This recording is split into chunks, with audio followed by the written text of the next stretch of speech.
Alikuwepo na mwana mmoja, mwana mpotevu. Yule mtoto alidai mali kwa babake. Akaenda nchi ya mbali, akatapanya, akala vibaya. Katika ile nchi aliofikia, wakati ule hana chochote, hana kitu cha kula.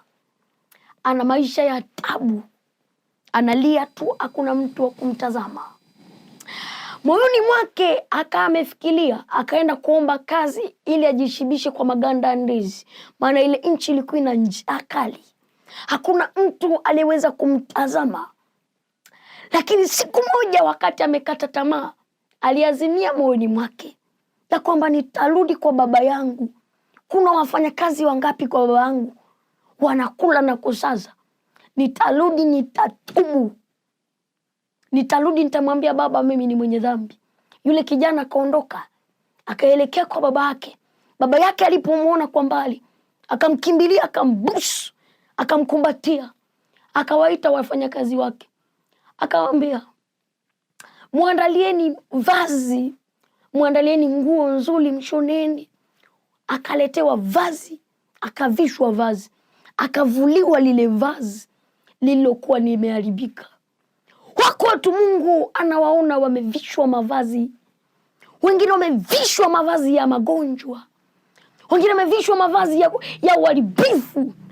Kila unapoolewa ndio inaharibika, kwa sababu kuna vazi la uharibifu ndani. Kila unapofanya biashara zinaharibika, kwa sababu kuna vazi la uharibifu ndani. Kila unapoolewa ndio inavurugika, kwa sababu kuna vazi la uharibifu umevishwa vazi la uharibifu. Sikiliza nikwambie kitu kimoja. Kuna wengine wanafanya kazi miaka na miaka hawafanikiwi, kwa sababu ndani yao kuna mavazi ya uharibifu. Mtu anaenda kazini, kazi zinaharibika, kwa sababu kuna vazi la uharibifu. Mtu anataka kuolewa, baada ya muda ndoa inakufa, kwa sababu kuna vazi la uharibifu.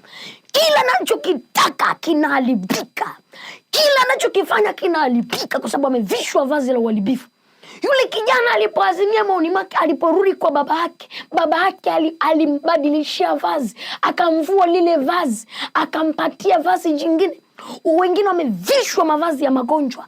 Wengine wamevishwa mavazi ya magonjwa. Yeye miaka yote, yani mtu akivishwa vazi la magonjwa, miaka yote anakuwa ni wa kuumwa. Wengine wamevishwa mavazi ya ukimwi, wamekata tamaa, wamevishwa mavazi ya magonjwa. Ndio maana unatembea na kansa mwilini mwako. Ndio maana unatembea na pressure mwilini mwako. Ndio maana unatembea na kisukari mwilini mwako. Ndio maana unatembea na ukimwi mwilini mwako.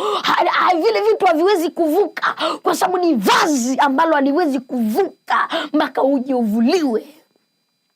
Wengine wamevishwa vazi la kukataliwa, wamekataliwa. Anaenda kazini anakataliwa. Yani wamevishwa mavazi ya kukataliwa. Biashara zake zimekuwa ngumu kwa sababu wamevishwa mavazi ya kukataliwa. Wengine wamevishwa mavazi ya ulevi.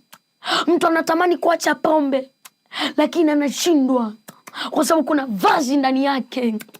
Sura yake imeharibika. Nataka nikwambie, ninachokisemea sio vazi ili nguo, ni lile vazi ambalo lipo katika ulimwengu wa roho. Ni yale mavazi ambayo yapo moja katika mavazi 21, mavazi ambayo ni mavazi ya shetani. Lakini nakusemea haya machache.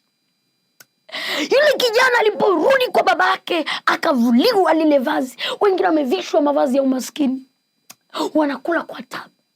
Ndio maana sio kila mwanamke unayemuona anajiuza, anapenda kujiuza. Wengine wanajiuza ili walipe kodi ya nyumba. Wengine wanajiuza ili wasomeshe watoto. Wengine wanajiuza ili wavae. Lakini mimi nataka nikwambie, unaweza ukasema mimi nikiacha kujiuza nitakula nini? Ni kweli, ukiacha kujiuza utakula nini? Ukizeeka utakula nini? Maana mtu mwingine anasema, sasa mtumishi, mimi nikiacha kujiuza nitakula nini? Sina kazi ya kufanya. Nikiacha kutembea na ume za watu nitakula nini? Ukizeeka utakula nini? Mimi nataka nikwambie, ukikubali kutubu. Mimi nilikuwa kilema.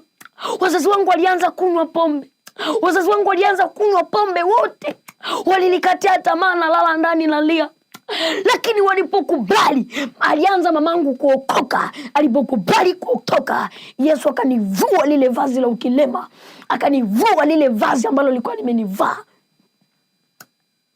Nataka nikwambie kitu kimoja. Hata kama umevishwa mavazi ya magonjwa, unatembea na magonjwa, wengine ana shida ya pumu, wengine ana shida, wana vifafa, wana visukari, ni yale mavazi. Yaani watu wamevishwa vazi la magonjwa. Mtu amevishwa vazi la magonjwa. Miaka na miaka anatembea na kifafa. Miaka na miaka anatembea na pressure.